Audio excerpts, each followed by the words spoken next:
The old lighthouse stood perched on the edge of the cliff, its weathered stones glowing faintly under the silver light of a full moon. For decades, it had been abandoned, its beacon long extinguished, a relic of a time when ships still braved the jagged coast.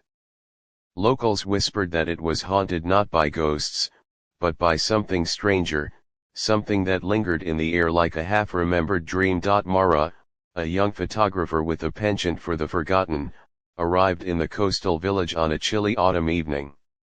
She heard the tales, lights flickering in the tower when no one was there, voices carried on the wind, a melody that didn't belong to any human throat. Her camera hung around her neck, a trusty companion she hoped would capture more than just shadows. The path to the lighthouse was overgrown, thorns snagging at her jeans as she climbed. The sea roared below, a restless beast gnashing at the rocks. When she reached the door, it creaked open with the lightest push, as if it had been waiting for her. Inside, the air was thick with salt and dust, and the spiral staircase loomed ahead, disappearing into darkness. She ascended, her footsteps echoing in the hollow tower. At the top, where the beacon once blazed, she found not machinery but a single chair, facing a cracked window that overlooked the endless sea. On the chair sat a leather-bound journal, its pages yellowed and curling. Mara hesitated, then opened it. The words were written in a hurried scrawl, "It sings to me every night." Not a warning, not a call, a promise. "I can't leave."